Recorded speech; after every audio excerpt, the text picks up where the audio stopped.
Okay, hello everyone. To another session, a very good morning to all of you. And today we will be talking about the questions which were related to Indian society. And I hope most of you were able to answer all the questions. See, Indian society is very, very important from the point of view of GS paper 1. And although it is not as wide a subject as Indian history or geography or polity is, nevertheless, we have to study about Indian society because it's a very relevant subject, okay? Because see, we live in a society. So basically we need to highlight, we need to talk about all those issues which affect our society. So without any further delay, let's talk about the questions. Okay, without any further delay, let's talk about the questions. Let's deal with the questions. See, the first question is regionalism threatens India's unity. Okay, that's the first question. Okay, regionalism threatens India's unity. Comment. Okay, this question is of 150 words and 10 marks. See, what is the meaning of regionalism? There are two things. Okay, there are mainly two broad things. One is nationalism. Okay, at one end of the picture is nationalism, at the other end of the picture there is something known as regionalism. And it is often perceived, it is often thought, or some scholars or many scholars are of the opinion that regionalism, it's sometimes, okay, at times regionalism can become a threat to nationalism. ঠিক আছে, যাক আমি অসমীয়াত কি কওঁ, আঞ্চলিকতাবাদ. So আঞ্চলিকতাবাদ can become a threat to nationalism at times. So how big a threat regionalism, if at all it is a threat. Okay, first of all we need to answer whether regionalism in itself is a threat. Okay, mane whether regionalism is something which goes against, okay, which goes against nationalism. First we have to know that. I mean, hetu sabo lagibo. Tar pisot, if regionalism is a threat to nationalism, how big a threat, okay, how big a threat regionalism is. Okay, we also have to know that. How big a threat regionalism is. Now, see, like I said, regionalism by Ansolikottabad is the expression of what? It is the expression of a common sense of identity and purpose by people within a specific geographic region. Okay, within a specific geographic region, united by its unique language, culture, etc. Itiaswa, thora, if we talk about Assam, so Assam also has this concept. Any Indian state, every Indian state will have something called regionalism, because we all love our own state, because all the Assamese people, they are united by a common language, by a common set of cultures, by a common set of traditions, and all these things unite them, all these things give them a unity of purpose. Similarly, the tribes, okay, each of the tribe will again, okay, each of the tribes in Assam will again have a different sense of regionalism.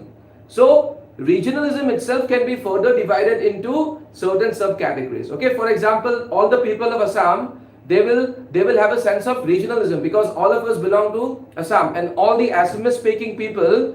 So আমি সকলোৱে মানে ধৰা অসমীয়াত কথা পতা মানুহখিনিয়ে আমি আঞ্চলিকতাবাদৰ প্ৰতি we will be inclined towards it because we speak in a common language. Okay, because আমি আটাইখিনি অসমীয়াত কথা পাতো. Okay, so হেবিলাক factors, okay, হেবিলাক factors সদায় থাকে. কিন্তু আকৌ তোমাৰ, if you take the example of Assam or if you take the example of Nagaland, okay, for example, the state of Nagaland has got countless number of tribes. Hey, tribes bilakor majotu nizor they will have an individual sense of regionalism. Karon each of the tribes is different from the other tribe. So they will have certain common characteristics which bind them together. ঠিক আছে?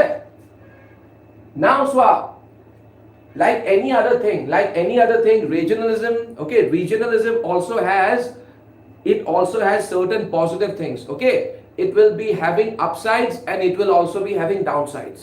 ঠিক আছে, প্লাসও থাকিব মাইনাসও থাকিব. Now, okay, in a positive sense, it encourages people to develop a sense of brotherhood and oneness which seeks to protect the interests of a particular region and promotes the welfare and development of the state and its people. So sometimes it is needed also.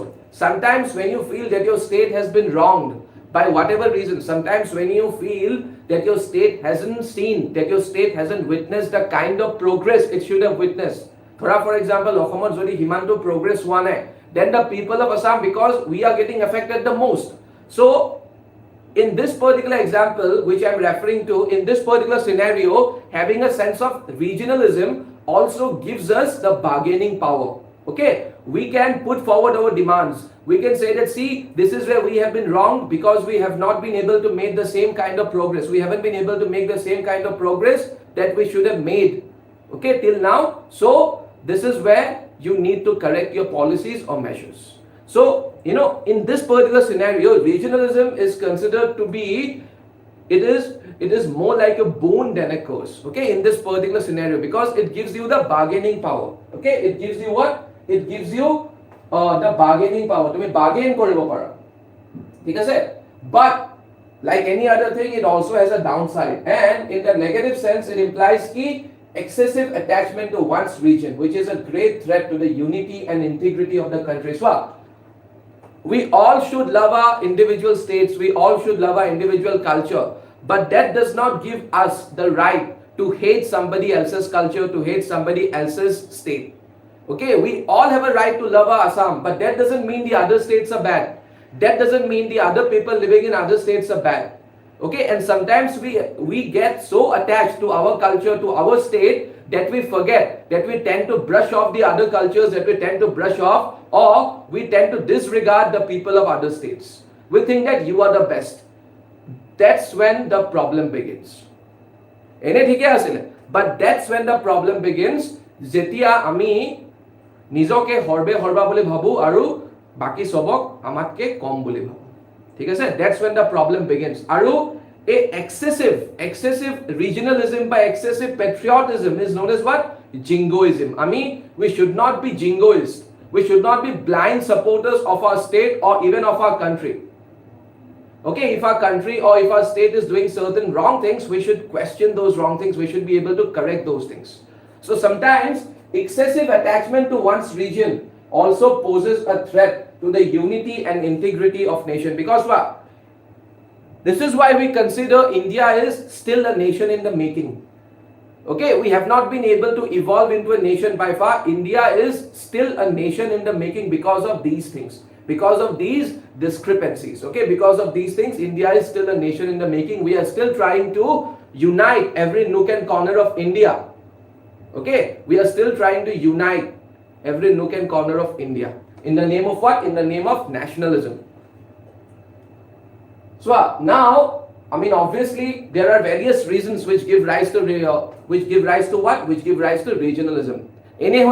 Why do people get attached to their own state? Okay, there are certain obvious reasons and there are certain very, very interesting reasons. Okay, there are certain very, very interesting reasons. So certain reasons are historical. Okay, maybe geographical isolation. For example, Assam for a long, long time. I'm not saying Assam was aloof from mainstream politics for a long, long time. But although Assam may not be aloof from mainstream politics for a long, long time, but there are many northeastern states which were aloof from mainstream. Okay, because for example, the ancient Indian scriptures. Okay, we find references to Assam in many ancient scriptures and many ancient books, but we have not been able to find as many references in those books about the other northeastern states. Obviously at that time other northeastern states were not they were not individual states, but nevertheless we find scanty or we find no reference at all. So that means what? That doesn't mean they were not growing all this while. They were growing all this while, but they were growing in an isolated manner. ঠিক আছে, তাহাঁতি isolate হৈ আছিল আৰু যেহেতু তাহাঁতি isolate হৈ আছিলে, they were not able to keep pace with the other part of India. Okay, they were not able to keep pace with other part of India. They were not able to get in touch with other part of India. That promoted a sense of regionalism among them. Okay, see, sometimes uneven development. For example, my state is not as developed as your state. Why? Okay, for example, states like Gujarat, Kerala, Maharashtra, these are considered to be richer states than, let's say, the northeastern states. So sometimes is unto tumar at a regional disparity. Okay, this regional disparity also promotes the sense of regionalism. Okay, see, uneven development, continuous neglect of a region, and internal colonialism. Despite being rich in natural resources, some regions remain economically underdeveloped. Okay, for example, let's take the example of Meghalaya, okay, Arunachal. These states have been gifted with a vast amount of natural resources. But despite that, and I mean for several other reasons, they have not been able to witness the kind of progress they should have witnessed. Okay, hey karone now. Okay, now the government has been promoting something with a lot more gusto by the name of what? Act East policy. Initially it was Look East policy, then this current regime realized that it's not enough to keep looking at that particular region, we also have to act. And Look East policy revolves around the northeastern part of India. Take a sec. So now linguistic aspirations and expression of ethnicity have long remained a formidable basis of regionalism. That's a very important, okay, that's a very important thing. Okay? So like for example, in the case of Assam, Assamia Bhakha. Because we all are sentimental, okay, we all are emotionally attached to the Assamese language. I'm talking about the people of Assam who speak, whose language, who are especially those who are native speakers of Assamese. Okay? We all are emotionally attached to a language. So that itself becomes a reason for the growth of regionalism. See, let's talk about how does regionalism threaten the time-tested fabric of unity in diversity in India. Okay, how does it happen?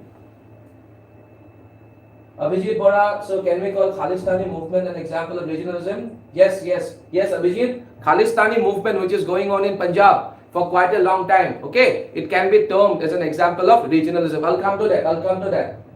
Can we call Khalistani? Yeah. So Abhijit Bora, yes, your answer is right. I will be talking about this movement in a short while from now.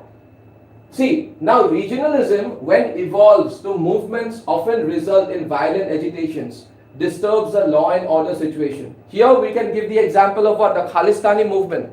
Okay, the supporters of this movement, they want a separate state for whom? They want a separate state for the Sikh population. Okay, although this particular movement it has not been able to find a huge amount of support among the people of Indian Punjab. Okay, this particular movement has not been able to find the kind of support it expected to find among the people of Punjab. Most of the people living in the Indian state of Punjab, they are not supporting this movement. But sometimes excessive feelings of regionalism can lead to such movements. And they often tend to become violent. At times they tend to become violent also. That's where the problem begins. You know, it has negative implications on the economy of the state as well as the nation. Okay, it has negative implications on the economy of the state as well as the nation. Regionalism can become the source for the birth of militancy and extremism that can create an internal security threat. Okay, obviously. Okay, it can also become, the problem with the Khalistani movement is that, Khalistani movement, according to scholars, it gets a lot of support from Pakistan. Because Pakistan anyway always is on the lookout to settle scores with India. Pakistan hodai tahati decide thake je ami India logot keneke amar scores bilak ami settle koru. Thik ase? So Pakistan takes advantage of that fact. Okay, Pakistan, they takes advantage of, just one second, I'll just zoom the screen.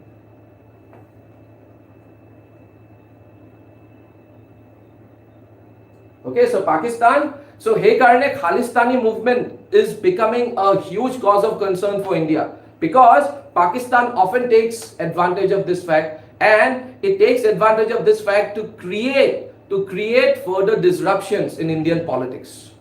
Just like the issue of Kashmir, okay, just like the issue of Kashmiriyat, okay, just like the issue of Kashmiriyat, the issue of Kashmir can also be linked, although the issue of Kashmir is far more complicated, but at times it can also be linked with regionalism.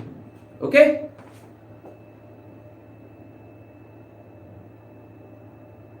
See, extreme type of regionalism can lead to cessationist movements. Okay, cessationist movements. What is the meaning of cessationist movements? When you say that we no longer want to be a part of India, when you tend to get separated. Okay, when you want to get separated from India.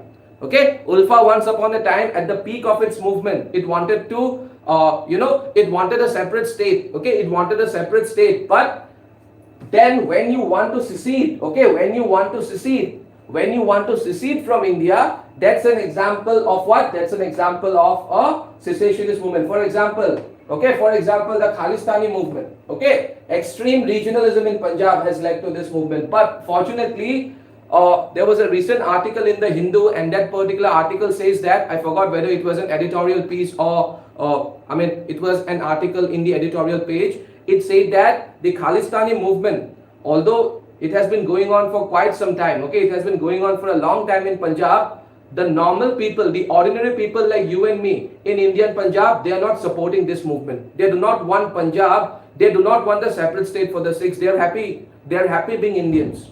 Okay, and we all know the contributions of the Sikh people. They have contributed in so many ways to the growth and development of India. So they are not supporting. Okay, they are not supporting the Khalistani movement. Nevertheless, it has become a big cause of concern mainly because of Pakistan's support to it, and also because Khalistani movement finds a fair amount of support. Okay, it finds a fair amount of support among the Sikh diaspora. ঠিক আছে, among the Sikh diaspora. What's the meaning of diaspora? যোনখিনি Indian Sikh মানুহ যোনখিনি বাহিৰৰ countries থাকে. So it has been able to find a substantial amount of support among the Sikh diaspora. Okay, that is also becoming a major cause of concern. See, regionalism, it gives birth to anti-migrant feelings.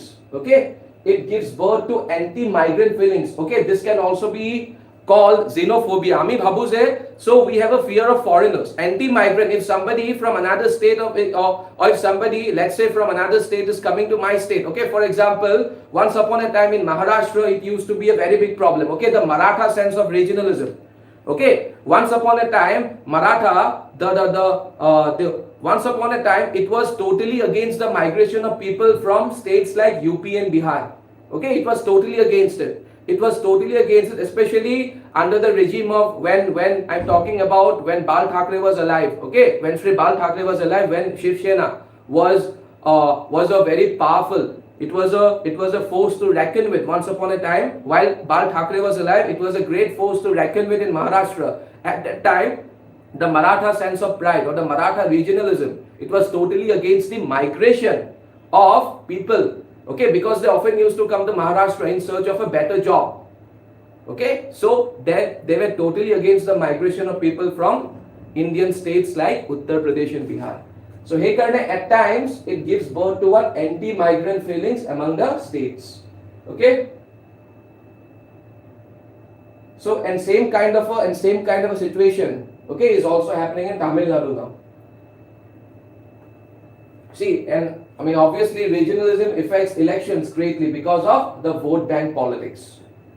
So in conclusion, while a number of steps such as the launch of centrally sponsored schemes, incentives to private players for development in backward states have been taken, okay, by the government for inclusive development, there is a greater need for their effective implementation. Okay, introducing a system of national education that would help people to overcome regional feelings. So basically, in conclusion, you have to write what? In conclusion, you have to write, how can we overcome this regionalism? So no one is saying that regionalism in itself is bad. Regionalism in itself is not bad, but excessive regionalism sometimes has the potentiality. Okay, it has the potentiality to cause. Okay, it has the potentiality to start several major problems for national integration. Okay, it has the potentiality to threat the national integration. So that is when, okay, and that is where the government of India must take the initiative.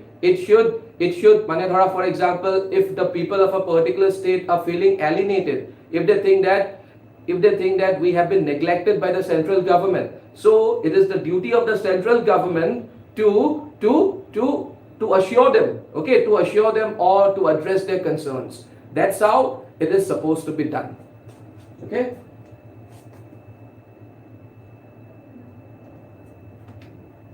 Like for example, the current regime is taking a lot of steps to develop the northeastern region of India. Okay, and like I said before, Act East policy is one of the most important foreign policies of Indian government right now, because see, northeastern region of India, so they're trying to, what is the meaning of Act East policy? through northeastern, see, Act East policy, it revolves around northeastern part of India because northeast of India is the gateway to what? It is the gateway to Southeast Asia. So basically, Act East policy is trying to capitalize on the age-old cultural and historical ties that the northeastern region of India has had with many parts of Southeast Asia. For example, Thailand, Myanmar and all that. Okay, Vietnam, Laos. Okay, I mean if you talk about the Thai culture. Okay, if you talk about the Thai culture. ठीक है sir? And many other common cultures. India has had a long-standing relationship, especially which part of India? Northeast India. Define witch hunting, explain its causes. What are the major initiatives taken by Assam government to address the problem of witch hunting? So, witch hunting ami Assamiyat ki boli ko daini hoitya. Okay, and daini hoitya is becoming a major cause of concern in India, especially in Assam. Okay, especially in Assam. See, witch hunt is an attempt to find and punish a particular group of people, who are being blamed for something, often simply because of their opinions and not because they have actually done anything wrong. So basically everything, okay, witch hunters or witch hunting, mane dhara daini hoitya, it is all based on suspicion. It is all the actions being taken against the perceived witch hunters are based on what? Total suspicion. Complete lack of evidence, because the entire thing is based on what? It is based on superstition. Okay, it is based on certain superstitious beliefs. Andha bisakh. Okay, andha bisakhor upor bhitti kori ebilak bostu kora hoy. Thik ase? So like for example, the state of Maharashtra, how did it tackle? It recently, a few years ago, it passed an anti-superstitious act. Okay, it passed an anti-superstition act. Thik ase? State of Maharashtra. It was a great step. We'll also talk about the steps being taken. Steps being taken against witch hunting in Assam. So in certain places of Assam, okay, if someone is held guilty of witchcraft by the kangaroo court, okay, what is the meaning of kangaroo court? It's an unofficial court. No one has given this court. It's not a court actually, it's a group of people. Okay, it's a group of people who decide to take matters into their own hands. Matters like this. Just for example, Khap Panchayat. Okay, Khap Panchayat is a panchayat which is also defamous, which is notorious. Okay, which is notorious for taking matters into its own hands, although it doesn't have the power. Okay, by the kangaroo court, then they get punished severely by the mob. Additionally, evidence does not matter. Okay, and one can get punished on the suspicion of bringing diseases, misfortune, drought, etc. So, I mean, it is often thought that since those people are practicing what? Witchcraft. Okay, those people are practicing witchcraft, and by practicing witchcraft, they are inviting a wide variety of bad things to my village or to my place. So let's take action against that person.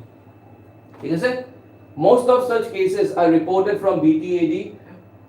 I mean, we are talking about Assam, which comprises of Kokrajhar, Baksa, Udalguri and Siran. So in Assam, so what has the government done? An act has been passed, the Assam Witch Hunting Prohibition, Prevention and Protection Act 2018, which prohibits witch hunting. So witch hunting, under this act, witch hunting has been made a cognizable, non-bailable, okay, and at the same time a non-compoundable offense. What is the meaning of cognizable? Cognizable offenses are those offenses under which you can be arrested without a warrant from the court. Court or permission nohua koi ba police or hatot warrant nothoka koi, the police can arrest you. That's the meaning of what? That's the meaning of a cognizable offense. Okay, that's the meaning of a cognizable offense. What's the meaning of a non-compoundable offense? Non-compoundable offenses are those offenses where there can be no compromise. That compromise or scene na hai. Okay, mane compromise or scene no ha mane ki there will be no angle of compromise. So the court has to give the verdict. The court has to take a judgment. The court has to decide where compromise is not allowed. So basically, why all these things have been included? Because this is a very serious offense. Are cognizable, non-bailable and non-compoundable. Ebilak bostu court include kora hoy. All these are included in offenses which are of a very, very serious nature. okay, which are of a very, very serious nature. And what is the meaning of non-bailable? So what's the difference between a bailable offense and a non-bailable offense? Bailable offense or the individual who has been arrested by the police has a right to getting bail. That's his right. And the court cannot say no to that. Okay, that's his right. Okay, but if we talk about the non-bailable offense, he loses that particular right. That does not mean that he will never get bail under non-bailable offense. He may get bail, he or she may get bail, but giving that person the bail, mane dhora, it entirely depends on the court. The court, after going through all the circumstances, after going through all different aspects of the case, it is the court which will decide whether to give bail or not. He loses the right, he or she loses the right. On the other hand, if it's a bailable offense, it is his right to get bail. Okay, that's the difference. Offense under the Assam Witch Hunting Prohibition Prevention and Act. Okay, when was it passed? It was passed in the year 2018. Okay, it's a gender neutral. Okay, it's a gender neutral law. So same punishment has been prescribed for a male. Okay, same punishment has been prescribed for a male as for a female.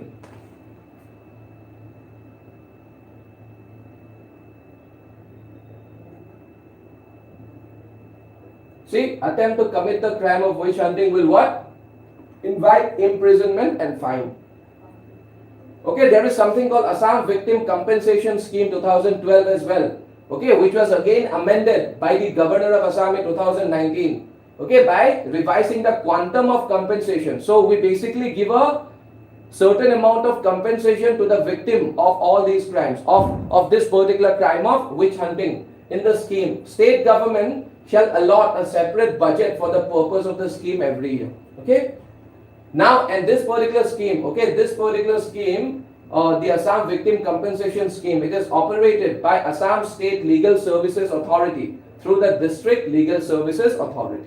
Okay. So these are the steps which have been taken against the practice of witch hunting. Very, very important this question. Explain the interlinkage of poverty and child marriages in India. What are the measures taken so far to curb the issue of child marriage in India? 150 words, 10 marks. See, nearly 40% of girls, okay, nearly 40% of girls in the world's poorest countries are married as children, twice the global average. So basically, in this particular answer, we have to establish a relationship. There is a close relationship between what? There is a close relationship between poverty and child marriage. Okay, let's understand that particular relationship. See, when experiencing acute poverty, families and sometimes the girls themselves, they see marriage as a way to reduce family costs and gain financial security. Okay, poverty driven child marriage happens mostly because what are the main reasons? Okay, what are the main reasons why poverty driven child marriages happen? Now the main reasons are, number one, so the families, they sometimes see what? Marriage as an increase in workforce to generate more income for the household. Okay, they sometimes see marriage as an increase in workforce to generate more income for the household. For example, this point is talking from the perspective of a groom or Dora. Okay, Dora ghore ki bhabe, if they want an additional member who can contribute. So we are talking about a poor family. So poor family needs more members. What is the advantage of having more members? An additional member will contribute to the income of that family. They need money, no? They are poor.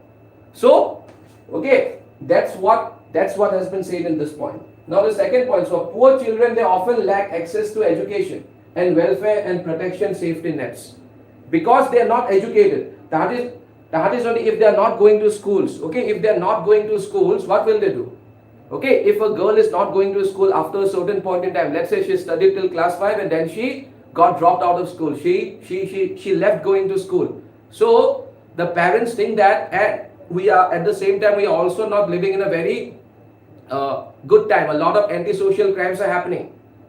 Okay, so after a girl attains puberty and she is not even going to school. So according to those parents, the best way to safeguard, Okay, the best way to safeguard the chastity and honor of that girl is through marriage. Okay, according to a certain section of India's population. So girls from poor families, they have less time to study and earn because they have do more child care and household chores than boys. Okay, often girls who belong to poor families, they have to do a lot of household activities. Okay, they do not get much time to study, as a result of which they cannot perform well in the examinations because they are more focused on doing their household activities, household chores. Okay, they are more focused on performing household chores than studying, which ultimately results in their poor performance in the education sector, which ultimately leads to their early marriage. Okay.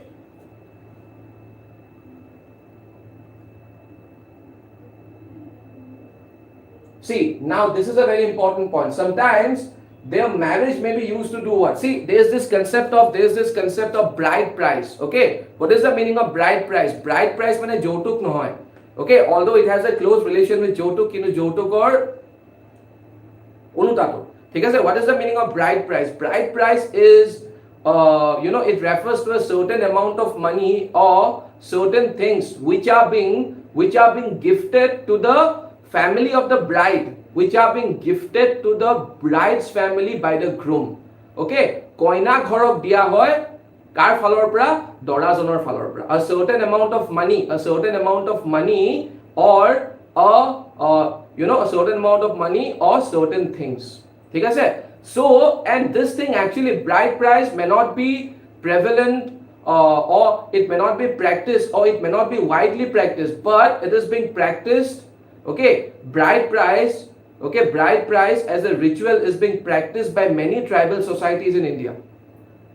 Okay, it may not be a very common thing, but it is still very common among many tribal societies in India. So bride price duty, because the parents of the bride know that if I marry my girl off, then the groom will pay us a certain amount of money, or if not money, they will give us a lot of things. He will give us a lot of things. So, and those things or that much amount of money will help us fight poverty.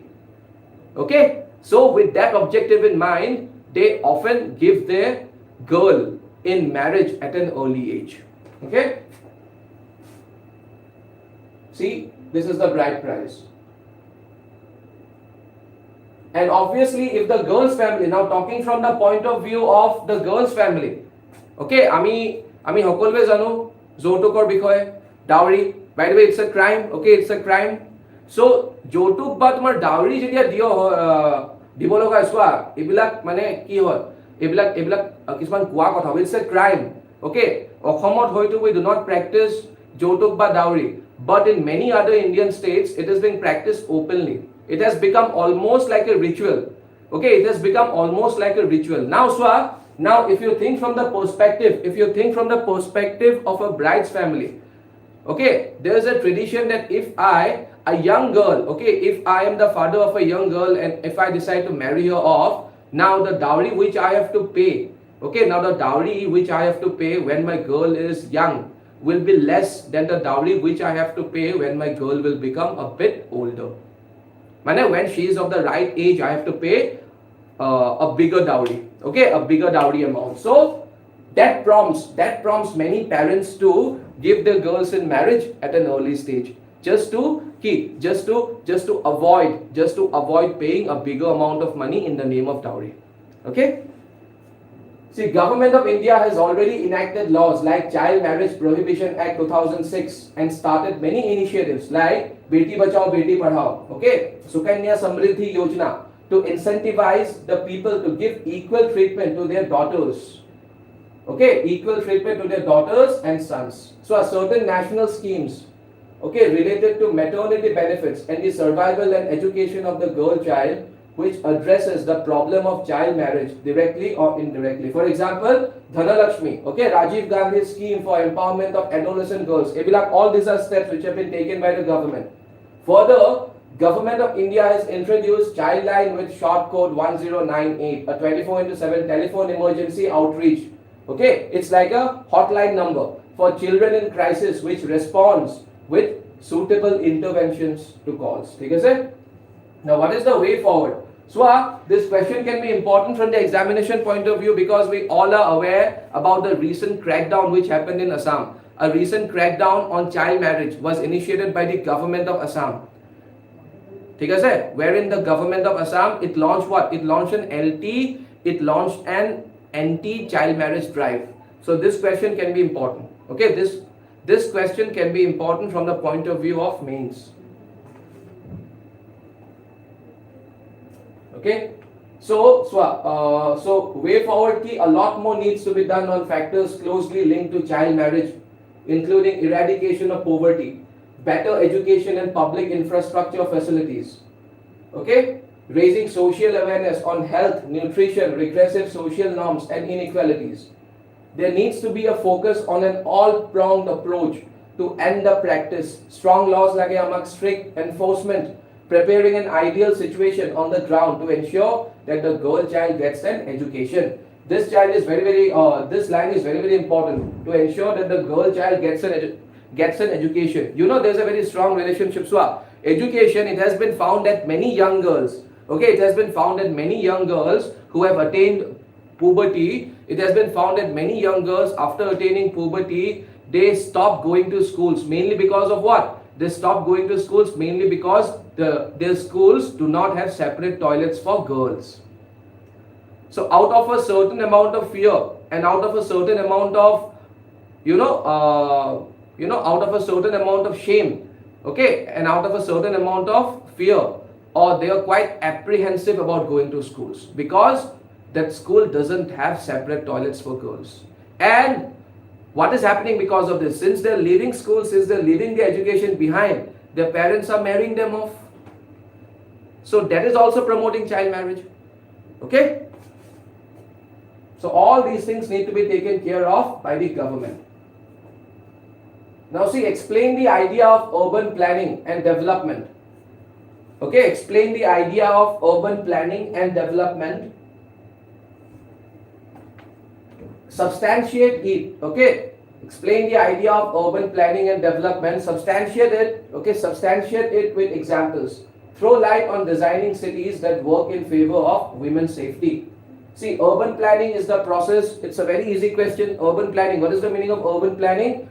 Urban planning refers to the plan. Okay, urban planning refers to the plan in which you build a city. Okay, in which you build a city. Okay, in which a particular city is being built. First you make a plan. Okay, first it is advisable to make a plan. Actually, this planning concept becomes all the more relevant in the case of smart cities. Okay, you need to chalk out a plan first, and that plan, as per this question, that plan needs to be compatible with the safety of women. Now that we have an option to make a plan beforehand, most of the cities, okay, most of the Indian cities are unplanned cities. Most of the Indian cities. ठीक है sir? But whenever we have an option to plan in advance, we have to make sure that that planning or that particular city or town, it is what? It is compatible. It promotes women's safety, or it is compatible with the safety concerns of women. ठीक है sir? So the practice draws from a number of disciplines: architecture, engineering, economics, sociology, public health, finance, and more. Examples of schemes related to urban planning in India are as follows. Okay, Amrut mission is to ensure that every family has access to a tap. Okay, tap is also an essential feature of an urbanized culture. Okay, that is what? Availability of clean water. Okay, availability of clean and safe water. Tap with a guaranteed supply of water as well as a sewerage connection. Okay. Hriday, Heritage City Development and Augmentation Yojana. It intends to do what? Intends to integrate urban planning, economic growth and conservation to preserve the city's heritage identity. ठीक है sir? So basically, Hriday, it aims to what? It aims to strike a balance between urbanization. Okay, it aims to strike a balance between, it doesn't promote urbanization at the cost of environment. And we should never do that. Urbanization should never be promoted at the cost of environment. If we are doing that, if we are promoting urbanization at the cost of environment, we should also be ready to face the perils and dangers associated with it, including air pollution, okay, including noise pollution, including water pollution, including everything. Also, one of the most important concerns right now is the concern of global warming. If we mindlessly, for example, if we mindlessly keep on felling trees, if we mindlessly keep on cutting down the trees, that leads to what? That will ultimately lead to global warming. Okay? Because trees are a very important what? Trees are said to be what? Trees are said to be carbon reserves. Okay? Trees are said to be carbon reserves. And if you cut down the trees, that amount of carbon is getting released into the atmosphere. And we all know that gases like carbon dioxide and methane, they add to this. Okay? They add to the concern of what? They add to the growing concern of global warming. See, the National Urban Housing and Habitat Policy of 2007, it anticipated a long-term framework for city growth. Okay, need for development of cities to ensure women. So now safety. How can we ensure that the cities which we are developing, are safe for women? There are various things in urban planning which are to be taken, okay, which are supposed to be taken care of in order to make India safe for women. For example, bad urban infrastructure, that is dark or dimly lit streets. We often come across such roads or streets, the streets where there is not enough lighting, and the antisocial elements, or the criminal, or the people with a criminal mindset, they take advantage of the darkness, to promote crimes against women. Okay, so the government or the state should make sure that all the streets are properly lit. Okay, lonely streets at night due to the early closing of shops and businesses or lack of a street life tradition. This also has to be taken care of. Lack of a street life tradition. Okay, we should not build a city. We should not build a city where, or we should not build a town where, on one hand, women are going back from their offices or workplaces to their homes, let's say at 10:30, 11, and on their way back, all the shops are closed. Okay, on their way back to home, not a single shop or not a single commercial entity is open. We should plan things in advance. Okay, what will happen to the woman while she is coming back from her workplace? She is working till 10 o'clock at night, or let's say she is working till 11 o'clock at night. Okay, but while coming back, there is no one to support her. Okay, while coming back, there is no one to support her because she has to come all alone. At the same time, the way which she is taking is also what? It is that particular road also doesn't have any shops, or that particular road doesn't have any commercial establishments. ठीक है sir? See, lack of sufficient public transit and bus owners, drivers and passengers apathy. Okay? Insufficient presence of police and local authorities. We should man the streets properly. We should deploy enough police personnel.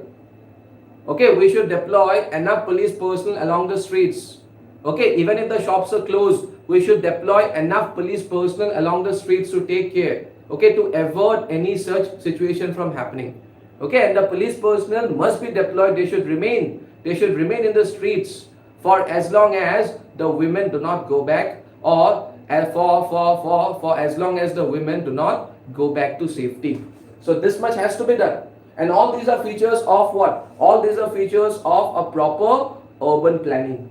ठीक है sir?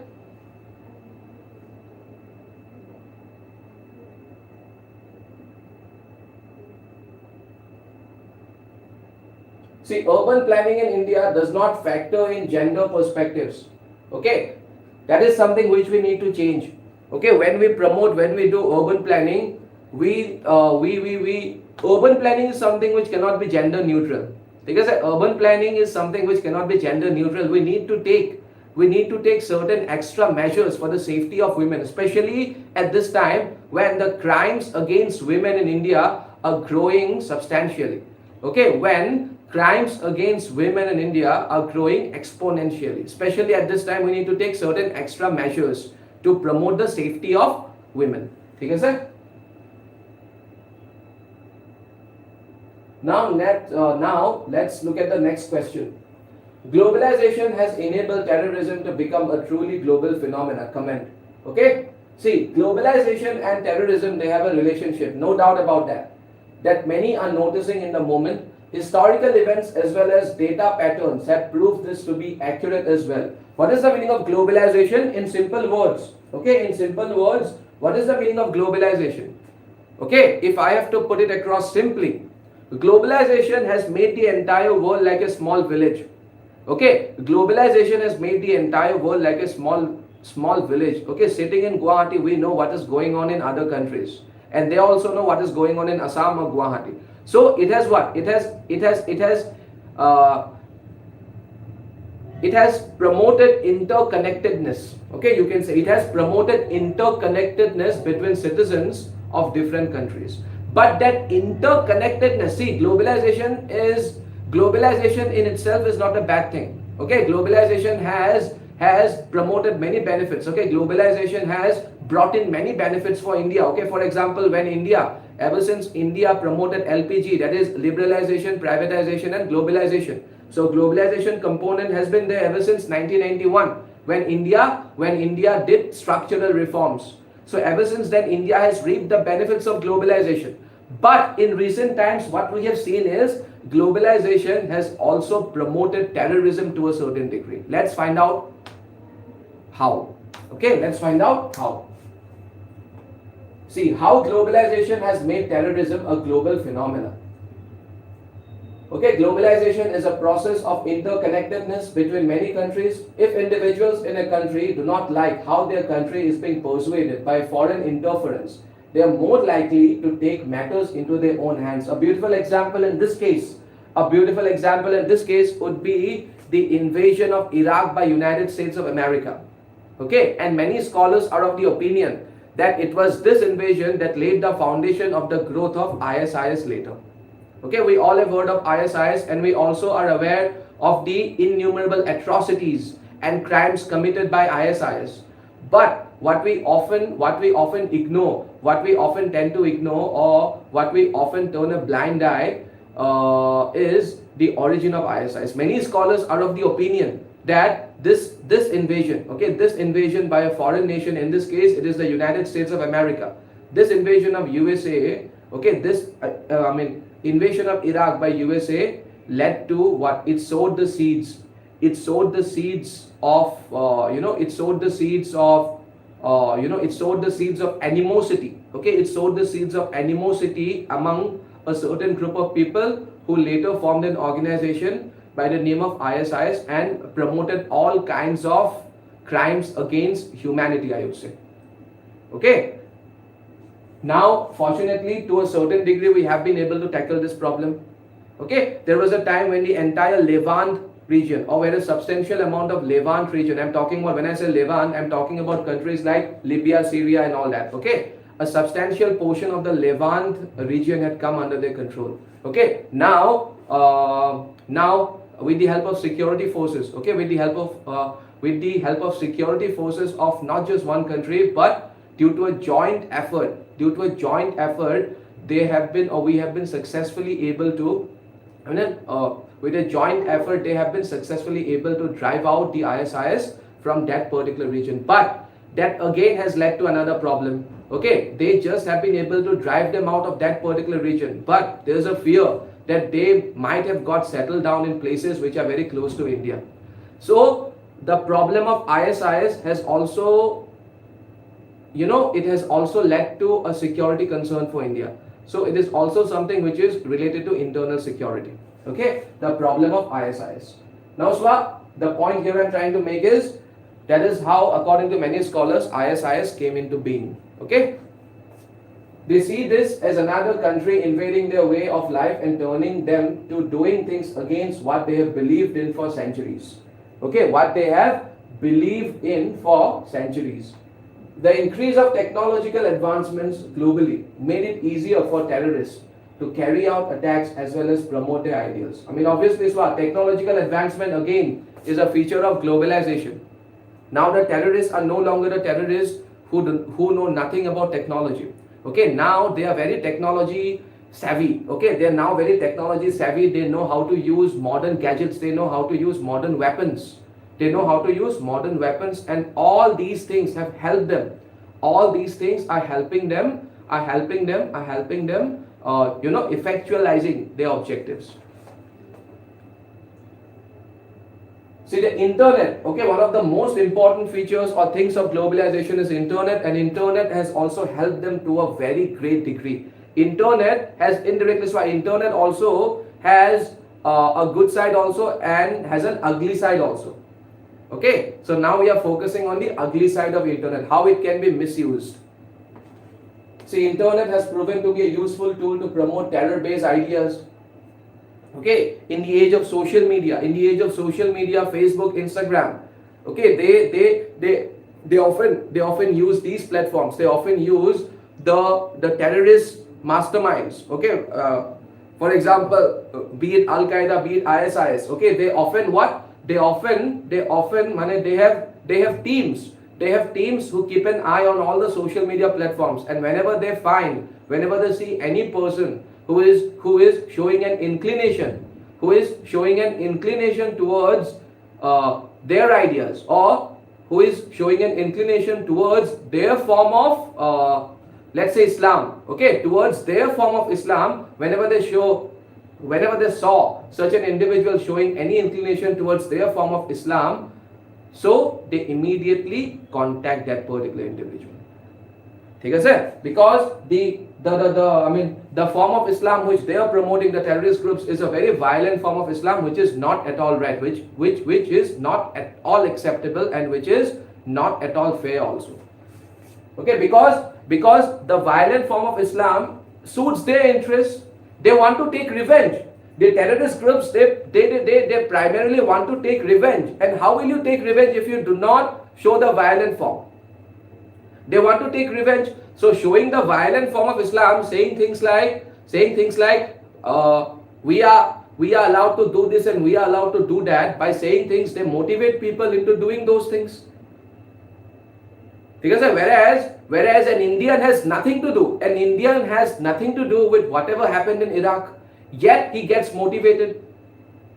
Okay, so the social media and the social media platforms have played a very big role in promoting the ideas of terrorism. Okay,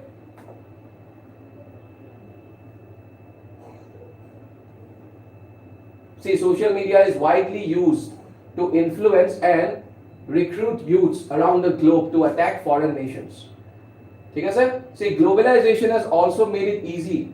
Okay, it has also made it easy. It has also led to money laundering. Okay, what is the meaning of money laundering? See, all these terrorist activities have to be financed. So we are basically talking about terror financing. Okay, we are basically talking about terror financing. Now, terror financing or financing terrorist activities cannot happen from a legit source, from a legitimate source. So the people who are financing these activities, they must come up with something, okay, which will not get them arrested, or which will not place them under any kind of suspicion. So globalization is helping them. Okay, globalization is helping them, and that's when things like money laundering come into play. Okay, international migration can be an easy route for terrorist groups to gent into a country to carry out terror activities. Okay, international migration, it can be an easy route for terrorist groups to gent into a country to carry out terror activities. ठीक है sir? Which is where we can give the example of Rohingyas. See, the Rohingyas have been wronged by the Burmese forces. Okay, the Rohingyas, they are a Muslim community who have been wronged by the Burmese forces, and after they have been wronged by the Burmese forces, now they want to take revenge. Now a lot of the Rohingya people have come to India also. Now Indian government is fearful about the fact that these Rohingya people who now have a deep sense of revenge, who have now developed a deep sense of hatred against the Burmese, they might be soft targets of whom? They may become soft targets of terrorist groups.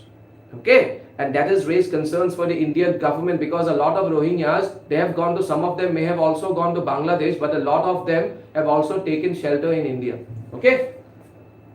So in conclusion, we can say that it is evident that globalization and terrorism have a relationship that coexists and has affected countries globally for years. Okay? Globalization has caused massive changes that have resulted in the weakening of countries. It has caused political unrest, economic deprivation, okay, social inequality. This is a very important thing, social inequality. Okay, some countries, or even if we talk about India, there are certain parts of India which have become richer than the other parts.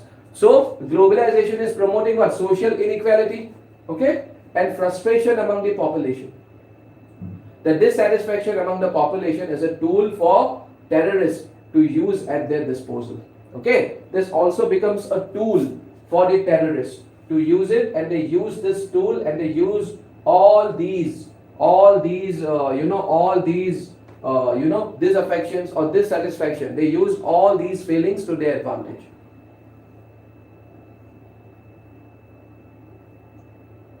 Now, what are the various forms of diversity that exist in India? Explain the factors leading to unity amidst diversity. Now, again, it's a very easy question, I would say. Diversity. We all know India is a land. Okay, India has often been called what? India has often been called a land having unity in diversity. Okay, now India is a land of diversity in race, region, religion, caste, language, landforms, flora and fauna. Let's talk about the various kinds of diversities India has. Okay, religious diversity, we all know that India is home to so many different religions. Okay, India is home to so many different religions: Hinduism, Islam, Christianity, Jainism, Sikhism, Buddhism, and many other. There are many pagan religions also. Okay, there are many pagan religions. There are animists also. For example, there is a tribe in Arunachal by the name of Nocte tribe. Okay, there was one of my students. I asked her. She told me that although a lot of people from this tribe are fast embracing Christianity, but there is still a small population. There is still a small population within the Nocte tribe, and that particular population is still following its animistic beliefs. What's the meaning of animistic? People who worship forces of nature. Okay, animistic beliefs. So we have a lot of diversity in India. Okay, we have a lot of diversity in India, and the religions again. Okay, for example, if we talk about Hinduism. Okay, if we talk about Hinduism itself. Okay, Hinduism itself can further be divided into many sects. Okay, for example, Shaivism, Vaishnavism, Shaktiism. Okay, Shaivism revolves around Lord Shiva, Vaishnavism revolves around Lord Vishnu, and Shaktiism focuses on Goddess Durga. Shakti, okay? The female power. See, similarly, Islam can also be divided into various sects. Okay, like for example, Shias, Sunnis, and Ahmadiyas, and all these people are living in India. All these people are living in India. Buddhists can also be divided. Okay, there are Buddhists who follow Mahayana form of Buddhism. There are Buddhists who follow Hindyan form of Buddhism. Okay, for example, in countries like if you talk about the state of Arunachal. Okay, if you talk about the state of Arunachal, and if you talk about the place where this golden pagoda is located. Okay, where this golden pagoda is located. So the people who are maintaining, okay, who are preserving or who are maintaining the golden pagoda, they follow Theravada or Hindyan form of Buddhism, because they follow what? Theravada or Hindyan form of Buddhism. But you will also find many people in India who are following the Mahayana form of Buddhism. At the same time, the Tibetan form of Buddhism, which is a part of Vajrayana form of Buddhism, you will also find it has got many followers in India. Okay, the Tibetan Buddhism, which itself is a part of what? Vajrayana Buddhism. Okay, which was promoted by the Palas of Bengal. And Vajrayana Buddhism was also promoted by the Pala dynasty of ancient Assam. Okay. See, then if you talk about language diversity, okay, India has got a lot of language diversity. Okay, Dravidian languages are also there, and Dravidian languages are primarily confined to South India. And Indo-Aryan languages, for example, Assamese is also considered to be an Indo-Aryan language. Hindi is considered to be an Indo-Aryan language to a certain degree. Okay, although Hindi has been an amalgamation of many languages. Okay, so the Indo-Aryan languages, okay, Sanskrit is an Indo-Aryan language, Marathi is an Indo-Aryan language, Gujarati is an Indo-Aryan language. Okay, all these languages are Indo-Aryan languages. Marwari is an Indo-Aryan languages. So you will find a lot of similarities between these languages. Okay, because all these are Indo-Aryan languages, you will find a lot of similarities. Bengali is an Indo-Aryan language. So you will find a lot of similarities. So Indo-Aryan, the speakers of the Indo-Aryan language, they make up for 75% of Indians. Okay. Apart from it, if you talk about certain races which had entered India at different points in time, for example, the Austro-Asiatic people. Okay, the Austro-Asiatic people, they have their own language. Okay, the Austro-Asiatic people, okay, for example, there is a belief, many scholars are of the opinion that the Khasis of Meghalaya, the Khasi people of Meghalaya are descendants of the Austro-Asiatic people. Okay, they are descendants of the Austro-Asiatic people. And they used to speak a language by the name of Mon Khmer. Okay, they used to speak a language by the name of Mon Khmer. Now this Mon Khmer, very, very interesting. Okay, the language of the Austro-Asiatic people known as Mon Khmer, it sounds very similar. It sounds very similar to the dialect of the Munda tribe, which primarily lives in the Chota Nagpur plateau. Okay, it is very similar to a dialect being spoken by the Munda tribe, which primarily lives in the Chota Nagpur plateau region of India. Okay, so we have a lot of diversity.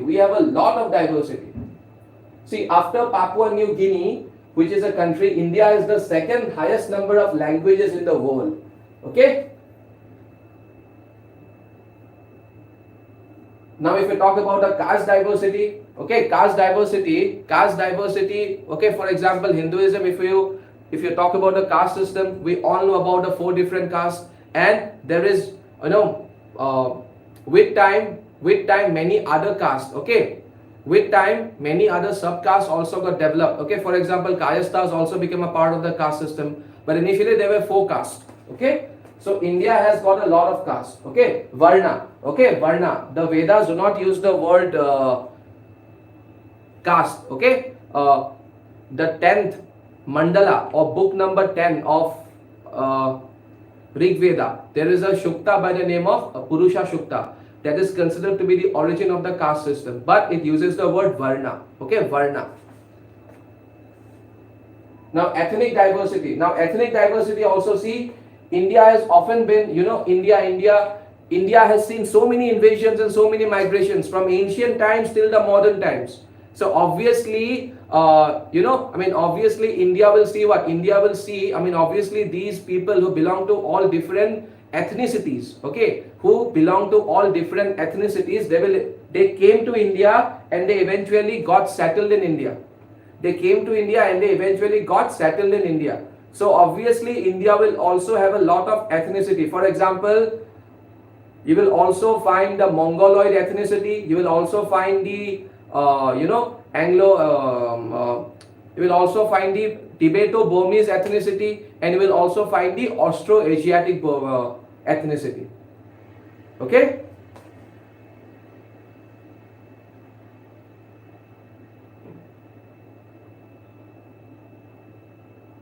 See, geographical diversity. We all know about the geographical diversity. India has got so many rivers, so many hills. Okay, India has got so many rivers, so many hills. So all these are a part of what? Geographical diversity of India. Assam itself, okay, Assam itself has got such a beautiful terrain. It is full of forest. Okay.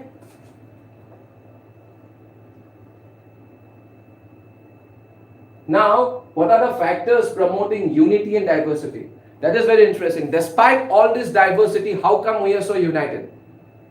Okay, we have got certain issues. For example, regionalism, okay, which I discussed before, that itself is an issue. But despite all this, how are we so united? Despite all these diversities? That's the thing to ponder upon. So, factors promoting unity in diversity.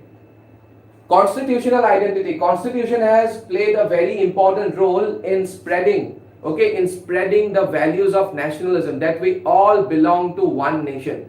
Okay, that we all belong to one nation. For example, okay, for example, there is a clause in our constitution by the name of what? By the name of, there is a provision in our constitution by the name of single citizenship. What is the meaning of single citizenship? It means that we can be citizens.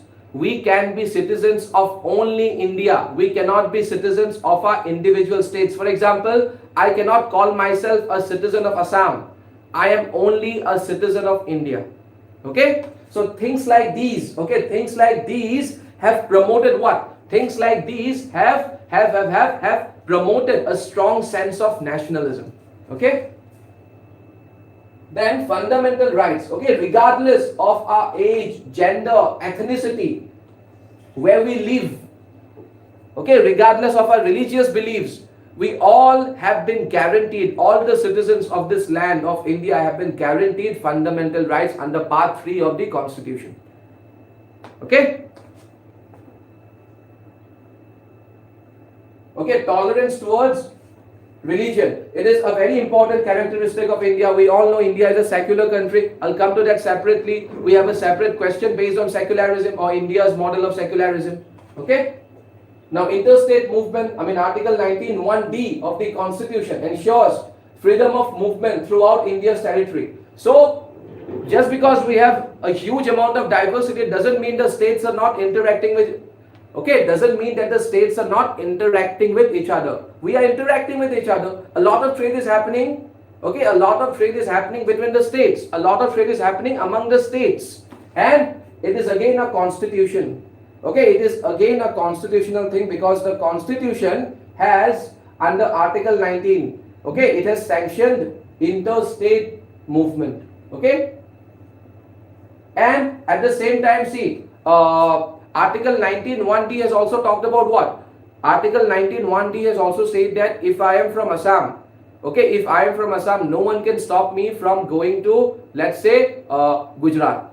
So people from one country can freely, people from one Indian state, can freely move to another Indian state. ठीक है sir? And they can also settle down there. Okay, they can also stay there. Obviously there are certain exceptions. Which again have been enshrined in the Constitution to protect the cultural identity of those people. Now I'm not focusing on exceptions. I'm talking about the general rule here. Okay, sir? Now obviously uniformity of the law. Okay, every Indian. Okay, we all follow IPC. We all follow CRPC. So Indian law also unites us. Okay, Indian law also unites us. Similarly, all India services, like for example, civil services, all India civil services, which is conducted by UPSC, it also unites us. Okay, sir? The Indian Constitution also guarantees the freedom of what? Trade, commerce, and intercourse. Okay? Institution of pilgrimage and religious practices. Okay, there are certain temples, shrines, and mosques in India which are visited by people from all different regions.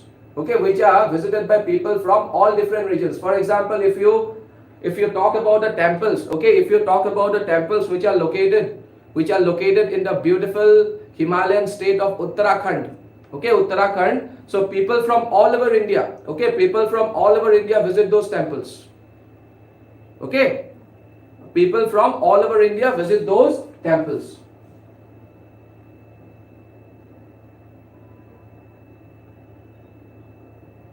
Be it the Kedarnath temple or be it the Badrinath temple. Okay, so now fairs and festivals. So similarly, when Kumbh Mela happens, okay, people from all over India, okay, people from all over India are attracted to Kumbh Mela.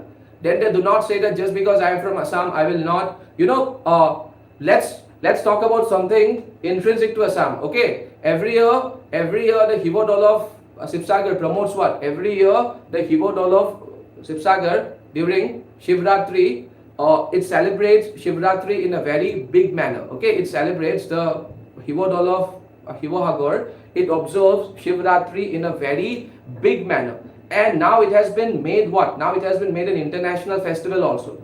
So being an international festival, it's very being an international festival, it has been elevated to the status of an international festival. So now not just Indian nationals belonging to other Indian states are coming to Hivohagor to witness this particular festival, but also we are also attracting international tourists. That is, people from different countries are also coming to witness this grand festival. Okay, so now we are talking about national integration. So these festivals, because if we talk about the Hivaratri of Hivodol, so many people from other Indian states also come to witness this grand festival. Okay. So define urbanization, cite the reasons for urbanization. What are the major problems associated with urbanization? Suggest remedial measures. See, urbanization indeed is the process of becoming urban, moving to cities, changing from agriculture. Obviously, when you change from agriculture to other pursuits, that is when urbanization happens. The main causes of urbanization. Okay, obviously more and more people have been attracted to move from rural to urban areas on account of what? Improved employment opportunities. Because in search of better opportunities, they move to urban areas from rural areas. Because and that is happening mainly because of what? Industrialization. Then commercialization. So better commercial opportunities and returns compared to rural areas. Because social benefits and services. Urban areas, they provide better educational facilities, obviously. So if I am the parent of a child who is living in a village, I know that there is a school in a town which promotes better education, which has better teachers. So I will, I as a parent of my child will always want my child to study if I can afford. Okay, if I can afford, I will try to get my child admitted in that particular school. And then I will realize that if I can also shift to that town, then I can take care of my child in a better way. So that can also lead to my shifting. Okay, that can also lead to what? That can also lead to my family shifting to town from a village. Okay, just because I need to educate my child. See, modernization and changes in the mode of living. Availability of highly sophisticated communication, infrastructure, medical facilities, dressing code, okay, enlightenment, liberalization, and other social amenities. If you live in a village, it is generally perceived that if you live in a village, you have to, you are living in a closely knit environment. Okay, if you live in a village, there is a high possibility that every other person might know you, and that in a way goes against your right to privacy. So if you move out to a town or a city, you can do many things. Okay, you can lead your life according to your wish. So that's an advantage, and people also move out to towns and cities to enjoy this advantage. Okay, to get a sense of liberty,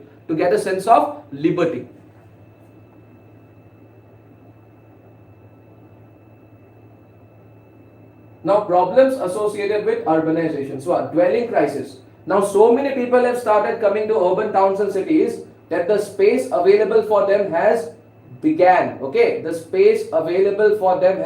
to shrink. The space available for them, the space is getting smaller and smaller. Okay. Lack of space. The problem of lack of space is arising due to the fact that more and more people are moving out to towns and cities from their respective villages. Overcrowding, obviously, and that has led to what? That has led to mushrooming of slums. That has led to mushrooming of ghettos or slums. See, unemployment, lack of highly skilled jobs is most prevalent in metropolitan areas, especially among educated individuals.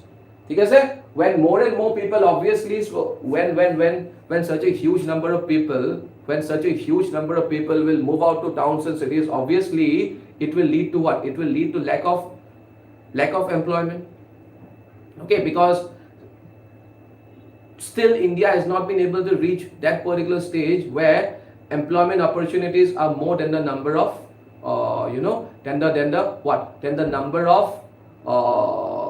people who are worthy of being employed. So still that's a far cry for India. So obviously যেতিয়া তোমাৰ টাউনৰ বা তোমাৰ চহৰলে গাঁৱৰ পৰা ঠিক আছে বেছি মানুহ আহি থাকিব so obviously it will lead to what lack of employment ইমানগাল মানুহক ঠিক আছে ইমানগাল মানুহক কেনেকৈ employment দিব be it the government or be it the private sector ঠিক আছে slums obviously I talked about this now sewage okay in most metropolitan areas insufficient sewage ঠিক আছে drainage system will get affected ঠিক আছে the health crisis will happen okay health crisis will happen we all know India's health industry is not at a very good place okay and so it's not very easy to revive the health industry of India mane India is reviving the health industry of India but still we need to go we need to cover a long distance okay we still need to cover a long distance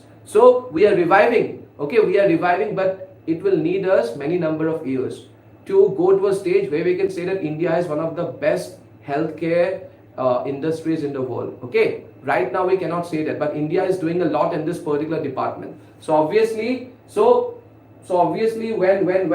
when such a huge number of population is living in a town or city how can we take care of each and everyone's health so obviously there will be a health crisis okay and this health crisis became very evident see I mean what happens when overcrowding okay when urbanization leads to overcrowding okay for example urbanization often leads to growth of slums and one disadvantage of living in a slum is that if because what is a slum so the people living in a slum they are living very close to each other so if one of them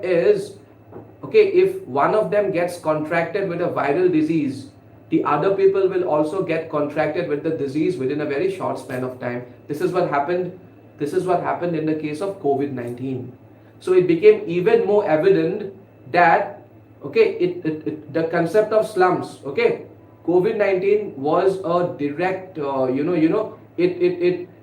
it made it even more evident why people should not be living in slums not just slums but why should not people be living in crowded localities okay and crowded localities overcrowding what leads to overcrowding it is an what overcrowding it's an outcome of what it's an outcome of urbanization then obviously pollution and urban heat islands it has also promoted urban heat islands what is the meaning of urban heat islands urban heat islands are those areas okay urban heat islands are those areas within a city which have a hotter temperature or which have which have a which have a hotter temperature than the adjoining rural regions okay than the adjoining rural regions if you make a comparison between those areas of the city okay if you make a comparison between those areas of the city and the adjoining mane usorte thoka rural areas you will find that the temperature of the rural areas is cooler than the temperature of those areas of the city or town and those areas of the city or town are known as what they are known as urban heat islands okay urban heat islands okay for example if you go to Delhi is now emerging okay the urban area of Delhi is now emerging to be one of the most important and one of the most it is one of the biggest urban heat island the urban area or the core of Delhi but fortunately Delhi has also something known as Delhi Ridge and Delhi Ridge is considered to be the lungs of Delhi so if you go to Delhi Ridge the temperature will get dropped but if you move out of Delhi Ridge okay if you move out of Delhi Ridge and if you go to the core of Delhi if you go to the other urban areas of Delhi you will find that the other urban areas of Delhi have turned into what urban heat islands because they are hotter than the other area they are hotter than the Delhi Ridge okay then crime rates obviously there's a deep relationship between urbanization and crime rates because when more and more people are coming to towns and cities and they are not finding any job opportunities okay they have studied about that due to lack of opportunities they will do what since they do not have enough money and we all have heard about the famous APSC saying okay tomar ki boli koy okhomia dada famous phokora jojona ase obhabe swabhav nosto kore so all these things are interrelated okay there's a proverb in APSC okay that what poverty destroys your habits okay that poverty spoils your habits. Okay.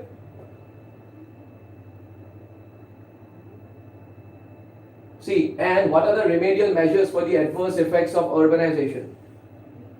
Now, sustainable urbanization for successful development. As the world continues to urbanize, sustainable development depends increasingly on the successful management of urban growth. Okay? Now, integrated policies to improve the lives of both urban and rural dwellers are needed. Because we need what? Integrated policies to improve the lives of both urban as well as rural dwellers. Improving access to health facilities, I told you India is working on it. India is working on it. We will still need some more years before we reach that particular stage. Okay?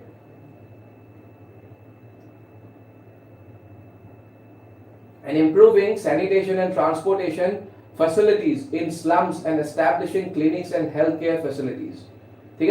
At the same time, we should also help non-profits and local support bodies, okay, who have better reach to these marginalized communities. All these steps need to be taken in order to ensure what? In order to ensure that the marginalized communities or the impoverished communities or the less fortunate communities do not have to bear the brunt of what? They do not have to bear the brunt of urbanization. Okay? Now, critically examine the factors that help or that aid communalism in India. Substantiate your answer with relevant examples. See, communalism, now, what is the meaning of communalism? See, communalism, actually, the idea of communalism, okay, communalism is an ideology and it was promoted for the first time by the Britishers in India. It was promoted for the first time by Britishers in India. What does it say? It, for example, says that Hindus and Muslims, okay, they do not have any common interest. Okay, this ideology known as communalism thrives on a belief. Okay, it's a half-baked belief, I would say.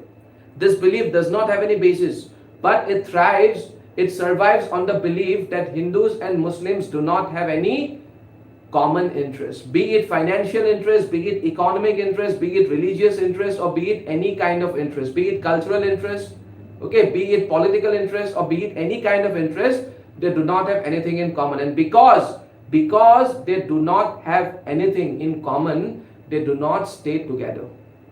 They do not stay together. And it was this communalism which was later promoted by people like Muhammad Ali Jinnah. And it is this communalism, the seeds of which were sowed initially by the British, that led to the formation of a separate country called Pakistan. In fact, in the 1800s itself, okay, how did they sow the seeds of communalism? Okay, the seeds of communalism were not sowed by British in 1909 when they declared separate electorates for the Muslims under Maulay Minto reforms. No. Okay, they sowed the seeds of communalism way back in the 1800s itself. Okay, for example, in the 1800s, okay, a Scottish person, okay, as we all know, Scotland is a part of United Kingdom. A Scottish writer wrote a book by the name of The Indian Musalmans. So, the name itself focused on what? Separating Indian Musalmans from the Indian Hindus. That's how they promoted communalism. Because their idea was what? We know that the Britishers were able to thrive mainly because of their divide and rule policy. So they soon realized that if we do not divide the two communities, we will not be able to survive in this country for a long amount of time. We will not be able to sustain our rule. Okay, which is why they came up with these stupid ideologies. And later on, this stupid ideology was used by certain interest groups. Okay, was used by certain interest groups like, for example, Muslim League and Hindu Mahasabha were used by these fringe elements. Okay, they were used by this idea of communalism, was used by these fringe elements to forward their own agendas. But it was extensively used. Okay, it was extensively used by Muhammad Ali Jinnah. Okay, Muhammad Ali Jinnah, he was a part, as we all know, he was a very active member of the Muslim League, and that led to the formation of Pakistan. Now, that was the meaning of communalism. Okay, that was the meaning of communalism. Now, substantiate your answer with relevant examples. Okay, we have to critically examine the factors that aid communalism in India. So major reasons that give rise to communalism in India. Okay, one of the most important reasons has been shared with you already. That is it were the Britishers who sowed the seeds of communalism, and they had a political interest. That is what? They wanted to create a rupture. They wanted to create a division, okay, between the Hindus and Muslims. Now, Swa, major reasons. Another very important reason is what? Divisive politics. Okay, communalism is often defined as a political doctrine that makes use of religious and cultural differences in achieving political gains. Okay, divisive politics. There are certain political parties who promote divisive politics, who do politics in the name of religion, who do politics in the name of religion. So when they do politics in the name of religion, they may not be against any other religion, but they're using religion to forward their own agendas for political gains. Just to come to power, they are showing other religions in bad light. But indirectly, what they're doing is they're damaging the secular fabric of this country. Okay, indirectly, they are promoting what? They're promoting communalism. ठीक है sir? So, their economic causes, uneven development, class divisions, poverty and unemployment aggravates insecurity in the common man, which make them vulnerable to political manipulation. ठीक है sir? Which make them vulnerable to political manipulation. You will find many Muslim parties in India. Okay, you will find many Muslim parties, and I'm not talking about of all Muslim parties, but you will find a few Muslim parties who take advantage of this vulnerability. Okay, they take advantage of this dissatisfaction which is present among a large section of Muslims. Again, they use it to forward their own agenda. Hey, you have been wronged by the Hindus. Okay, you have been humiliated by the Hindus. Okay, no good thing will happen to you in this country. No good thing will happen to you. Okay, the Hindus will keep on depriving you of your rights by saying all these things. By saying all these things, and same can be said about certain Hindu groups also. Okay, and by saying all these things, they are doing what? They are forwarding their own political agenda.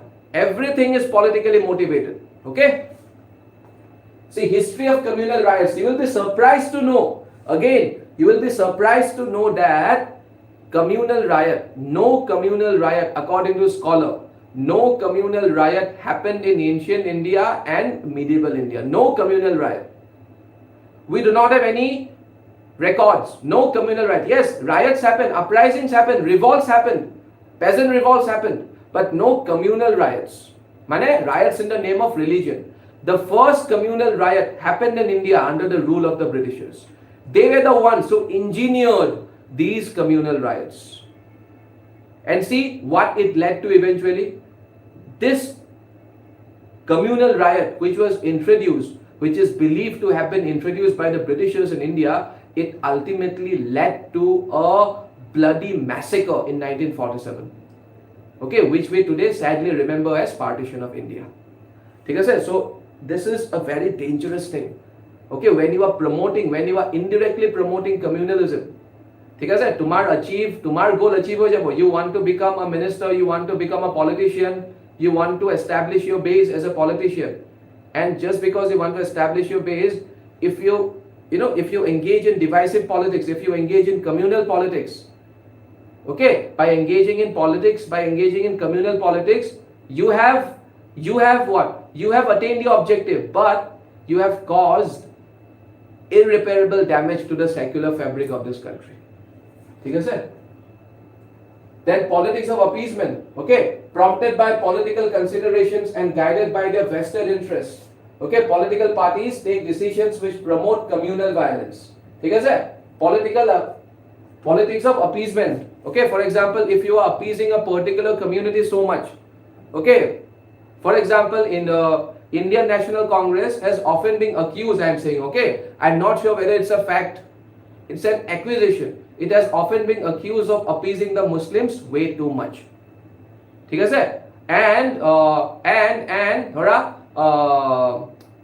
just to share with you another fact, even Mahatma Gandhi was accused of appeasing the Muslims. Okay? Appeasing doesn't mean supporting the cause of the appeasing doesn't mean supporting the cause of any particular community. Okay, appeasing means what? Appeasing means bending over backwards. Okay, appeasing means what? Bending over backwards to meet the demands of that particular community. Bending over backwards. Even if some of their demands are unrealistic, and even if some of their demands are not supposed to be fulfilled, you are bending over backwards. And while appeasing one community, you are what? You are while appeasing one community, you are attracting, or you are inviting the wrath, or you are inviting, or you are inviting what? You are inviting the dissatisfaction, or you are inviting the anger of another community. Okay?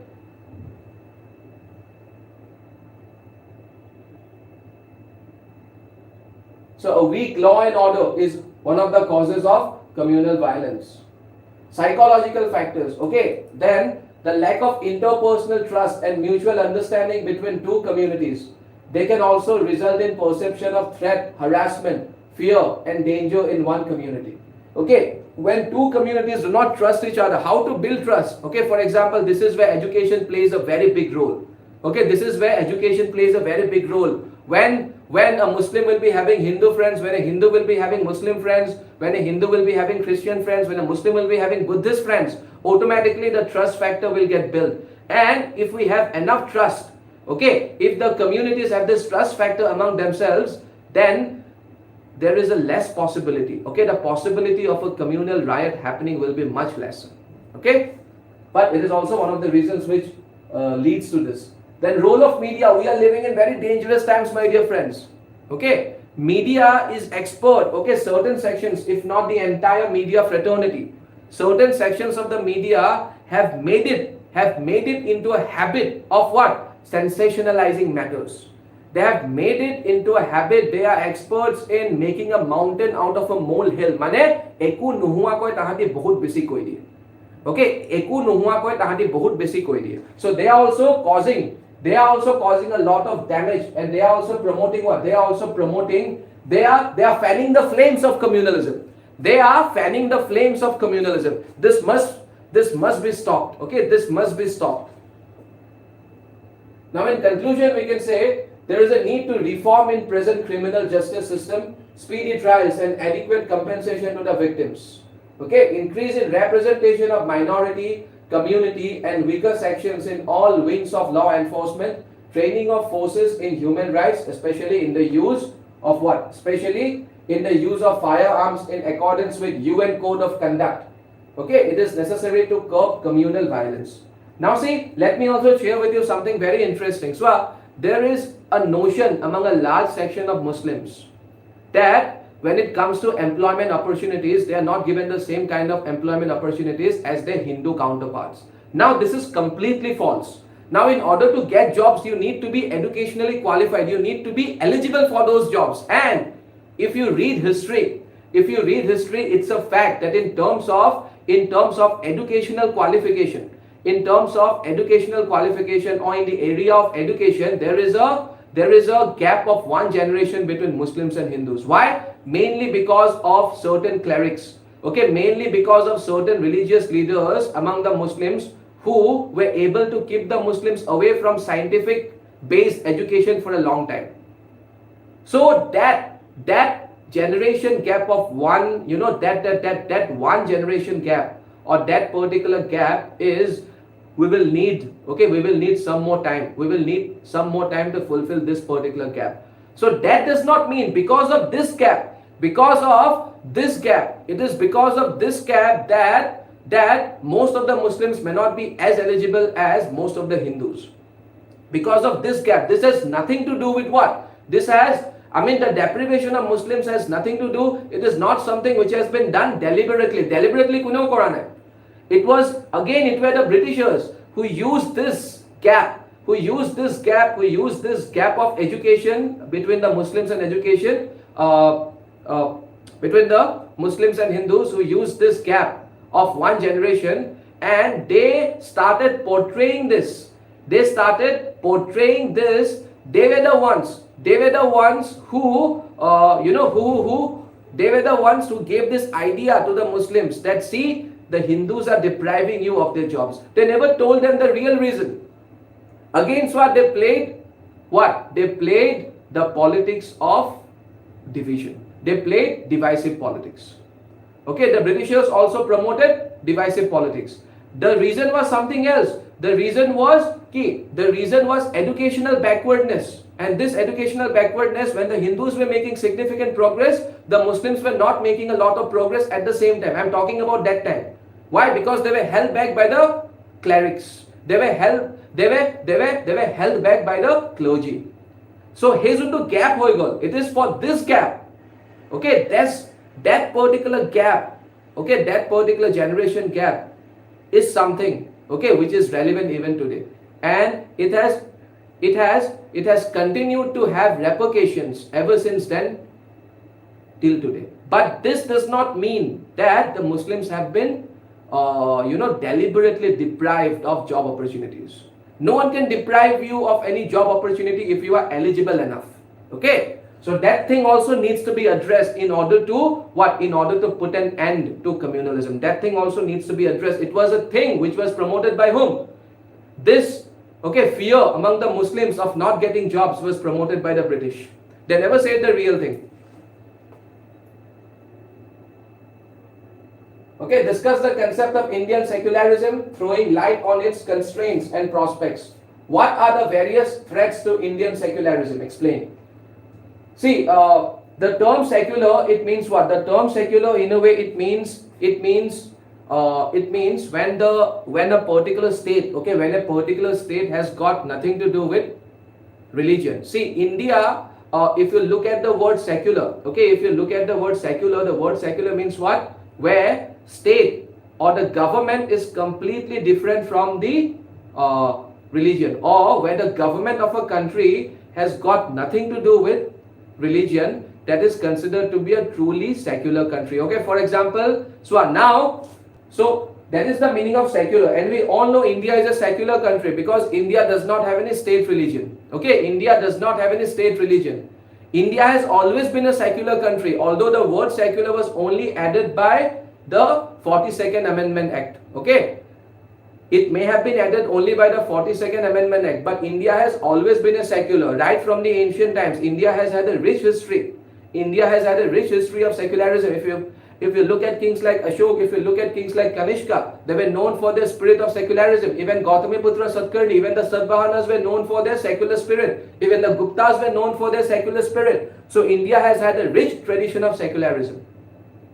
So when the founding fathers, when the founding fathers of our constitution were drafting the constitution, they thought of, what? They thought of enshrining this in our constitution also. So the value was always there, but that particular value was given a proper shape. Okay, that particular value was given a formalized shape, I would say, formalized shape by the 42nd Amendment. Okay, but now that we have understood the meaning of secularism, there is a difference between the Western model of secularism and the Indian model of secularism. The Indian model of secularism is a bit different than the Western model of secularism. Let's say the model of secularism which is being followed by countries like the USA, although they are also fast changing their own model of secularism. But broadly speaking or generally speaking, what is their model of secularism? Their model of secularism says what? Their model of secularism says that we have got nothing to do with your religion. That is, they maintain distance from religion. But India says what? India's mode of secularism. See, India, at the same time, we also have to realize that India's spiritualistic bent is higher than the spiritualistic bent of the Western countries. Okay, India is also a land of many religions, and most of the Indians are religious people. So how can you, when religion occupies such an important place in the hearts and minds of Indians, of most of the Indians, how can you brush off religion? So how can the state stay away from religion? Obviously, the Western countries do not pay as much attention to religion as India does. Now that can either be a bad or a good thing, that is debatable. Okay, that is not for today's discussion. But I am saying Indian government has to pay attention. Indian government cannot brush off something as big as religion. So Indian model of secularism says what? Indian model of secularism, so at the same time, India, it respects all religions, it does not have any state religion.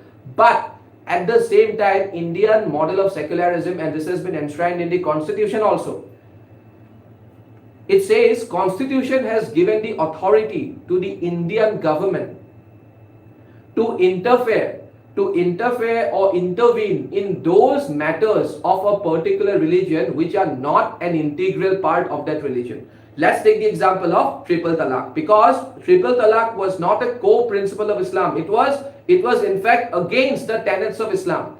So even if it was removed, it in no way would affect the religion of Islam. So the government of India interfered and it imposed the ban of triple talaq as it was what? As it was a bad thing, or as it was being misused by so many people. Okay, so this is something which is unique to the Indian model of secularism. Indian government, the state can interfere in those matters of religion.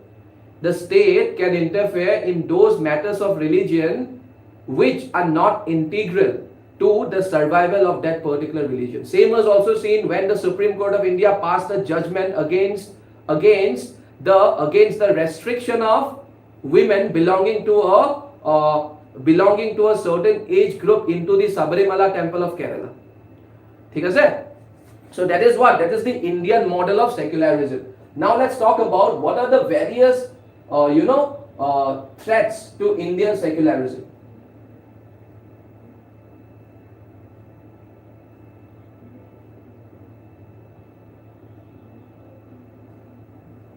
See, challenges faced by Indian secularism. Okay?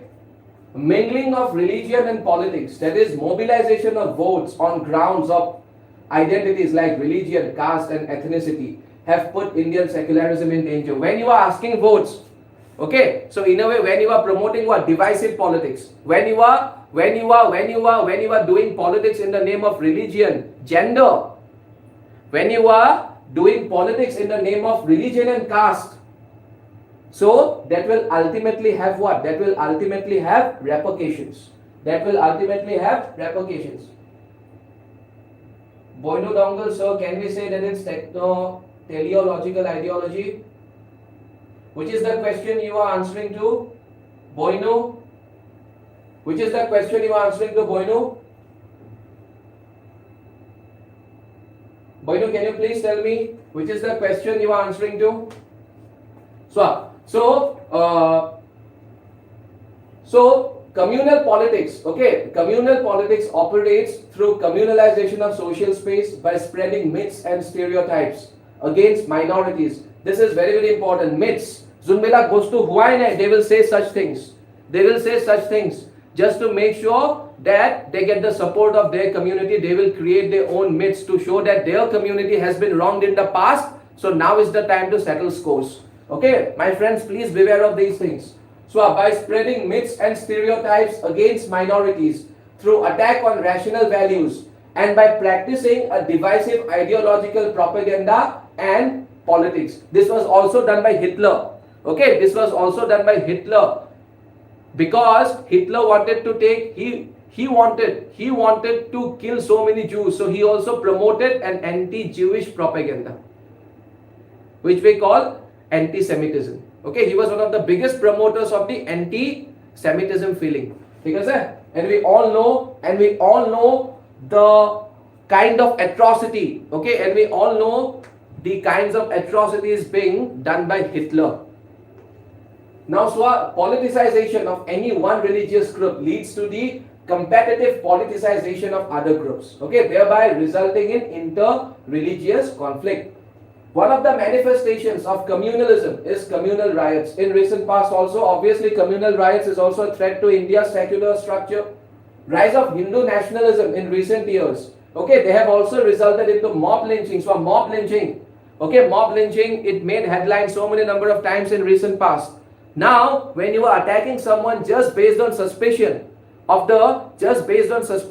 just based on some kind of suspicion that that particular individual is slaughtering cows or he is consuming beef, when you do not have enough suspicion, and there have been many cases when the flesh Okay, when the flesh or when the meat that was being carried turned out to be the meat of another animal.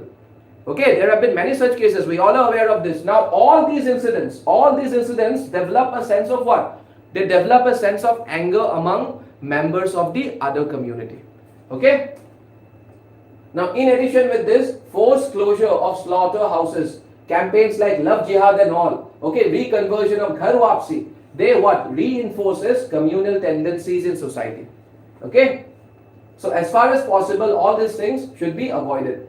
So, in conclusion, we can say that the history of civilizations and the painful, okay, the history of civilizations, okay, the history of civilizations and the painful experiences felt because of the communal problems have made us realize that secularism is indispensable to overcome the religious anomalies. So India is on its way to become the Vishwa Guru. Okay, India is on its way to become the Vishwa Guru, a leader of the world. In order to become the Vishwa Guru, and India is world famous for what?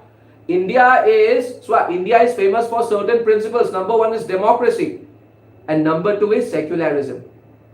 Okay, now there are other factors also which make India very, very famous. For example, India has always been known as a land of spirituality. But at the same time, secularism or the secular principle of India is something which has made India world famous. India is known for its secular spirit, and in no way we should entertain such things which pose a threat or which go against this secular spirit. Okay, so having said that, thank you so much for your kind attention, and in case of any queries, you can visit our website at csap.co.in, or you can also scan the QR code, or you can also, for more information, okay, I'm sure you will be having a lot of queries, so please get in touch. Okay, please get in touch with this. Okay, please get in touch with us, and please make a call to this number 91275 15541. Okay, we'll be expecting your call. Thank you so much.